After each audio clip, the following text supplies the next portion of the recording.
ஆன்மீக தமிழ் அன்பர்களே நண்பர்களே, உங்கள் அனைவருக்கும் தமிழ் யூடியூப் சேனலின் இனிய தமிழ் வணக்கம்.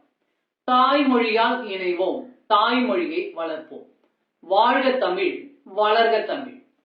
நமது சேனல் ஆன்மீக பதிவில் இன்று முதல் சைவ சமய 12 திருமுறைகளில் 1 முதல் 7 திருமுறைகளாக வருகின்ற தேவாரம் என்ற திருமுறையை ஒவ்வொன்றாக மூலமும் உரையுமாக அளிக்க உள்ளோம்.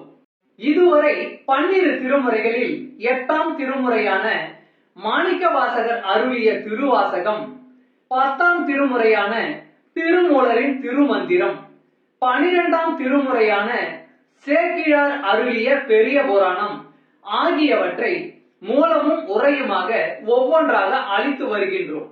அந்த வகையில் தேவாரத்தையும் ஒவ்வொன்றாக மூலமும் உரையுமாக எளிய நடையிலும் தெளிவாகவும் மற்றும் விளக்கமாகவும் அளிக்க உள்ளோம், அளித்து வருகின்றோம். ஆன்மீக தமிழ் அன்பர்களாகிய நீங்கள் இதனை கேட்டு இதன் இனிமை உணர்ந்து இறைப்பயன் பெற வேண்டியும், மேலும் இப்பதிவிற்கு லைக் மற்றும் ஷேர் செய்தும், அது மட்டுமல்லாமல் இதுவரை இந்த சேனலுக்கு நீங்கள் சப்ஸ்கிரைப் செய்யவில்லை என்றால் சப்ஸ்கிரைப் செய்து பெல் சிம்பலையும் கிளிக் செய்து ஆதரவு அளிக்கவும் அன்புடன் கேட்டுக்கொண்டு இப்பதிவினை தொடர்கிறேன். வாருங்கள், ஆன்மீக பதிவான தேவாரம் பற்றி அறிவோம், அறிந்து தெளிவோம், தெளிந்து இறைப்பயன் பெறுவோம். ஓம் நம சிவாய. திருச்சிற்றம்பலம். தேவாரம் என்பது சைவ சமய கடவுளான சிவபெருமான் மீது பாடப்பெற்ற 12 திருமுறைகளில் முதல் 7 திருமுறைகள் ஆகும். இந்த 7 திருமுறைகளை திருஞான சம்பந்தமூர்த்தி நாயனார், திருநாவுக்கரசு நாயனார், சுந்தரமூர்த்தி நாயனார் ஆகிய நாயன்மார்கள் தமிழில் பாடியுள்ளார்கள். முதல் இருவரும் பொது ஊழி 7ஆம் நூற்றாண்டிலும் 3ஆம் அவர் பொது ஊழி 8ஆம் நூற்றாண்டிலும் இவற்றை பாடியதாக கருதப்படுகிறது. தேவாரங்கள் பதிக வடிவிலே பாடப்பட்டுள்ளன. பதிகம் என்பது 10 பாடல்களை கொண்டது. பொது ஊழி 7ஆம் நூற்றாண்டு தமிழ்நாட்டிலே பல்லவர் ஆட்சி பலம் பெற்றிருந்த காலமாகும். மிகவும் செல்வாக்குடன் இருந்த பௌத்தம், சமணம் ஆகிய சமயங்களுக்கு எதிராக சைவ சமயம் மீண்டும் மலர்ச்சி அடைய தொடங்கிய காலம். திருஞான சம்பந்தர், திருநாவுக்கரசர் போன்றோர் தோன்றி ஊர் ஊராக சென்று சமய பிரச்சாரம் செய்தனர். சென்ற இடங்களிலெல்லாம் இருந்த கோயில்கள் மீது தேவாரங்களை பாடினர். திருஞான சம்பந்தர் தனது 3வது வயதில் தேவாரங்களை பாட துவங்கியதாக சொல்லப்படுகிறது. இவர் தனது சொந்த ஊரான சீர்காழியில் உள்ள தோணியப்பர் மீது தோடுடைய செவியன் என்று தொடங்கும் அவரது முதற் பதிப்பை பாடினார். தெய்வங்கள் மீது பாடப்பட்ட ஆரம் என்பதால் தேவாரம் என்று பெயர் பெற்றதாக கூறுவர். ஆனால் இசையியலில் வாரம் என்பது நடையை குறிக்கும் சொல்லாகும். வார நடை என்பது முதல் நடை 2ஆம் நடையில் பாடுவது என்பதையே குறிக்கிறது. பொன்னார் மேனியனே தோடுடைய செவியன் பாடல்களை ஓதுவர்கள் முதல் நடையில் தான் பாடுகிறார்கள். முதல் நடையில் ஓர் எழுத்தாக பாடுவதையே முதல் நடை என்பர். திருவதிகை வீரட்டானம் என்னும் தளத்தில் பாடிய கூட்டாயினவாறு விளக்க களிர் என்று தொடங்கும் பதிகமே அப்பர் என்று அழைக்கப்பட்ட திருநாவுக்கரசரின் முதற் பதிகம் ஆகும். பித்தா பிறைசூடி என்று தொடங்கும் தேவாரம் சுந்தரரின் முதற் பதிகம் ஆகும். பொது ஊழி 10ஆம் நூற்றாண்டில் ராஜராஜ சோழனின் ஆட்சியின் போது சிதம்பரம் கோயிலிலே கவனிப்பாரற்று கிடந்த தேவாரங்களையும் வேறு பல சமய இலக்கியங்களையும் எடுத்து பூச்சிகளால் அரிக்கப்பட்டு அழிந்தவை போக எஞ்சியவற்றை நம்பியாண்டார் நம்பி என்பவர் 12 திருமுறைகளாக தொகுத்தார். சுந்தரமூர்த்தி நாயனார் பாடிய பாடல்களை சுந்தர தேவாரம் என்று அழைக்கின்றனர். இப்பாடல்களை திருப்பாட்டு என்றும் அழைப்பது வழக்கம். இப்பாடல்களை 12 திருமுறைகளிலும் தேவாரத்திலும் இணைத்துள்ளார்கள். இவர் சிவபெருமான் மீது பாடிய பாடல்கள் 38,000 என்று கூறுகின்றனர். இவை பண்களோடு அமைந்துள்ளன. அதனால் பண் சுமந்த பாடல்கள் என்றும் கூறுகின்றனர். இவற்றில் 100 பதிகங்கள் கிடைத்துள்ளன. அவற்றில் 17 பண்கள் இடம்பெற்றுள்ளன. தேவாரங்களில் செந்துருத்தி பண் கொண்டு பாடியவர் இவரே. தேவாரங்களை பாடிய மற்ற இருவரான ஞான சம்பந்தரும் நாவுக்கரசரும் இந்த பண்ணில் பாடல்களை பாடவில்லை. சுந்தரர் அருளிய திருப்பதிகங்களை திருப்பாட்டு என்று அழைப்பது மரபு. இவர் அருளியவை 38,000. அவற்றில் கிடைத்த பதிகங்கள் 101 மட்டுமே. பண்பாரியாக திரட்டி 1 முதல் 7 திருமுறையாக அடைவு செய்துள்ள முறை முதலாவது ஆகும். இது பன்முறை எனப்படும். தேவார ஆசிரியர் மூவருள் இயலிசை தமிழாகிய திருப்பதிகங்களை முதலில் அருளி செய்தவர் திருஞான சம்பந்தர். ஆதலில் அவர் அருளிய திருப்பதிகங்கள் முதல் 3 திருமுறைகளாகவும், அவர்தம் எழுதகை நண்பராய் விளங்கிய திருநாவுக்கரசர் அருளிய திருப்பதிகங்கள் 4ஆம் திருமுறை, 5ஆம் திருமுறை, 6ஆம் திருமுறை என 3 திருமுறைகளாகவும், இவ்விரு பெருமக்களும் வாழ்ந்த காலப்பகுதியை ஒட்டி சில ஆண்டுகள் பிற்பட்டு தோன்றிய நம்பியூரார் ஆகிய சுந்தரமூர்த்தி சுவாமிகள் அருளிய திருப்பதிகங்கள் 7ஆம் திருமுறையாகவும் தொகுக்கப்பட்டன. இப்பெருமக்கள் மூவருள் முறையே ஒவ்வொருவரும் அருளி செய்த திருப்பதிகங்களில் அமைந்த பண்களை வகைப்படுத்தி ஒவ்வொரு பண்ணுக்கும் உரிய திருப்பதிகங்களையும் 7 திருமுறைகளாக வகுத்தெழுதியது பழைய முறை ஆகும். திருத்தலங்கள் வாரியாக மூவர் பாடல்களை தொகுத்து அடைவு செய்த முறை 2வது ஆகும். இது அடங்கன் முறை எனப்படும். மூவரில் ஒவ்வொருவர் பதிகங்களையும் தனித்தனியாக வைத்து தலங்கள் வாரியாக தொகுத்து அடைவு செய்த முறை 3வது ஆகும். இது தலமுறை எனப்படும். தலமுறை என்பது கோயில், திருவேட்களம் முதலாக திருப்பதிக கோவையர் குறித்த முறையொட்டி தேவார பாடல் பெற்ற திருத்தலங்களை எல்லாம் தில்லை பெருங்கோயில் முதலாக வரிசைப்படுத்தி அத்தலங்களுக்குரிய தேவார பதிகங்களை முற்குறித்த 7 திருமுறை பாகுபாட்டிற்கு ஏற்ப முறைப்பட சேர்த்து அமைத்த முறையாகும். பெரிய புராணத்தில் மூவரின் வரலாறு சேக்கிழார் கூறும்போது, இன்ன பதிகம் ஊர் எல்லையில் இறைவன் திருமுன் வலம் வரும்போது பாடப்பெற்றது என்று கூறி வருவதை அறியலாம். அதன்படி தேவாரம் பாடப்பெற்ற காலமுறைப்படி ஒரு தொகுப்பு இருந்தது என்று உறுதி செய்யலாம். சோழர் வரலாற்றில் அக்குறிப்பு உள்ளது. அதற்கு பாடியவாறு என்று பெயர்.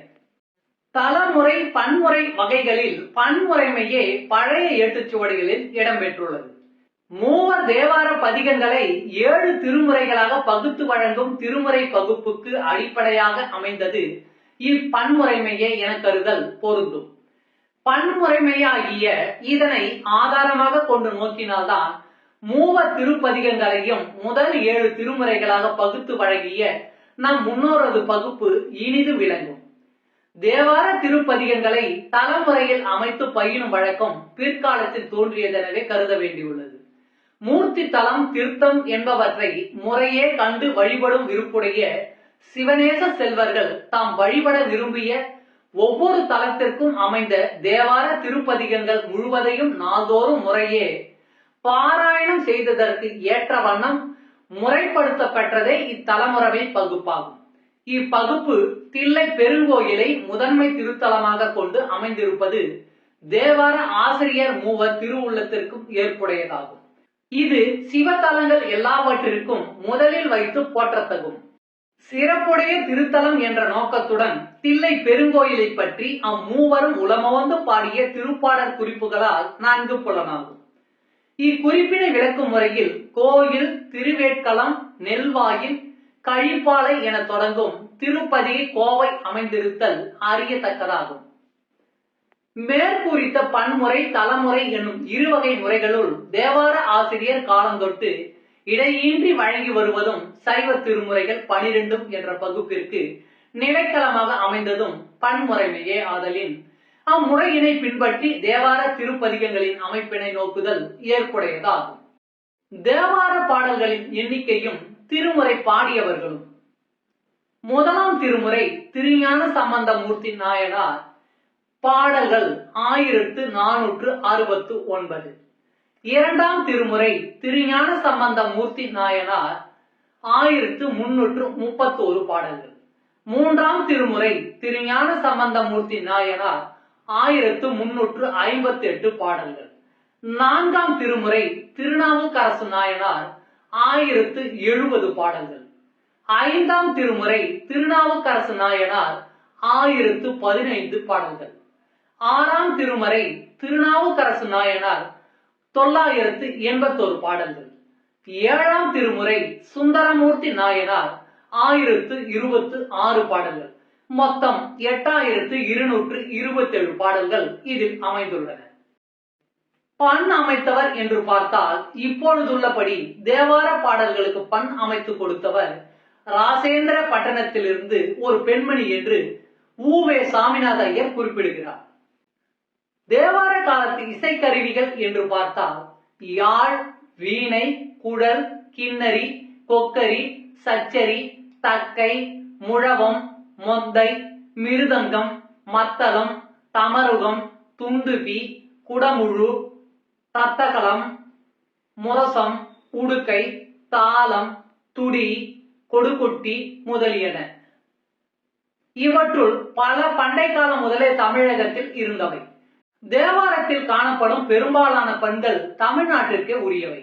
அவை பண்டை இசை நூல்களில் கூறப்பட்ட இசை நுணுக்கம் பொருந்தியவை. அப்பண்களில் சில சிலப்பதிகாரத்தும் காணலாம். பல்லவ பேரரசர் காலத்தில் தமிழ்நாட்டில் தமிழ் பண்களும் தமிழ் இசையும் களி நடனம் புரிந்தன என்பதற்கு திருமுறைகளே ஏற்ற சான்றாகும். இவ்வளவு அருமையும் பெருமையும் நிறைந்த இறைப்பாடலான தேவாரம் திருமுறையை நாமும் அறிந்து கொள்வோம் வாருங்கள். சைவ சமய திருமுறைகளில் முதல் திருமுறையான தேவாரம் திருஞான சம்பந்த பெருமான் அருளி செய்த திருக்கடை காப்பு. தலம் திரு நல்லாரும் திரு ஆலவாயும். பண் நட்டப்பாடை. வினா உரை திருப்பதிகம். பாடல் 69.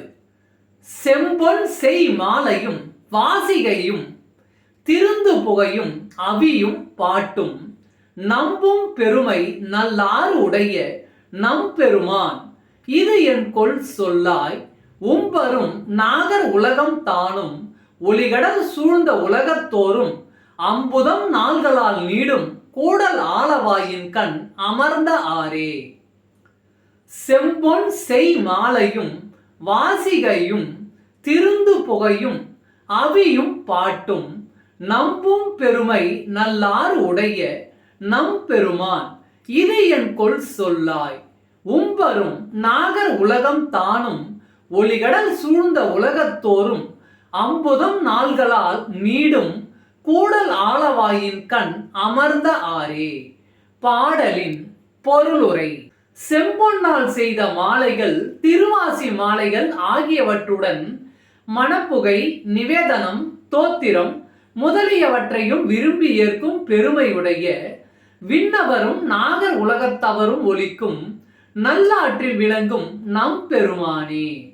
கடலால் சூழப்பட்ட மண்ணுலக மக்களும் உன்னை ஏத்துகின்றனர். 4 மேகங்களால் சூழப்பட்ட கூடல் ஆலவாயின் கண் நீ விரும்பி உறைந்ததற்கு காரணம் யாதோ சொல்வாயாக. நம சிவாய். திருச்சிற்றம்பலம். அன்பு ஆன்மீக தமிழ் அன்பர்களே, நண்பர்களே, இவ்வீடியோ பதிவினை கேட்டு இன்புற்று ஆதரவு அளித்த அனைத்து தமிழ் உள்ளங்களுக்கும் எங்கள் உள்ளம் கனிந்த நன்றி.